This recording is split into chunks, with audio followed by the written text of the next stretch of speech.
तर मित्रांनो, हे आपण आज कुठं आलो आणि एवढं खतरनाक मध्ये ट्रॅफिक मध्ये आपण कुठं फसलोय ते तुम्हाला बघायचं असेल तर ब्लॉग शोध तुम्हाला विसरू नका. तर जय श्रीराम भावनो, कशा तुम सगळ्यात फॅमिली याच्या ब्लॉग मध्ये तुमचं स्वागत आहे. आपण सकाळ सकाळवरून नेमकं कुठं चाललोय ते तुम्ही ब्लॉग मध्ये पुढेच बघा. त्यानंतर मित्रांनो, मस्तपैकी आवरून आपण बाहेर निघलो आणि सकाळी सकाळी सनराईज एक नंबर होता. आता मित्रांनो, तुम्हाला आता वाटत असेल हो चाललंय कॉलेजला, पण आपण कॉलेजला नाही चाललो मित्रांनो, आपण चाललोय एखाद्या दुसऱ्या लोकेशनवर, ते तुम्ही बघा पुढेच. त्यानंतर मित्रांनो, तिकडनं सौरभ बाईक घेऊन आले क्रेटा. तर मित्रांनो, आपण कुठं चाललोय आता तुम्हाला थोडीफार हिंट लागलीच असेल. सौरभ भाई आले तर आपण सौरभ भाईंसोबत चाललोय मित्रांनो पुण्याला. तर सौरभ भाई आले त्यानंतर डायरेक्ट निघलो आपण आता पुण्याच्या दिशेने. त्यानंतर मित्रांनो, आपण पुण्याच्या दिशेने जात होतो तेवढ्यात आपल्याला दिसला एक ताफिला.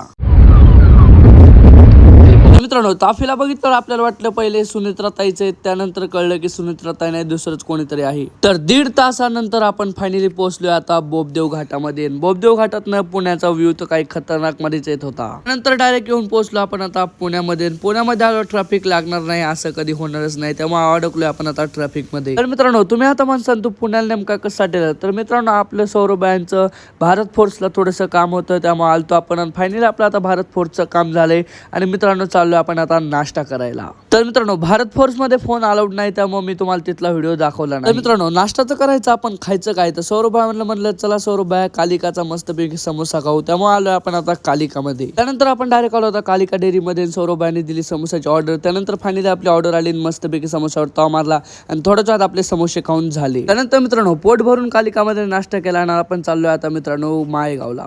त्यानंतर मित्रांनो, आपण थोडंसं पुढे आलो लागला आपला ट्रॅफिक मध्ये अटकली ॲम्ब्युलन्स.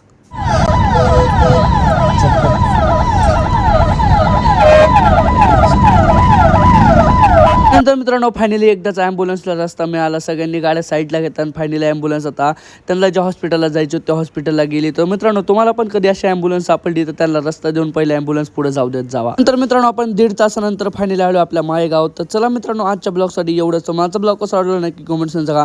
ब्लॉग आवडला असेल लाईक करा, पेजवर नव्हे तर फटाफट फॉलो करून घ्या.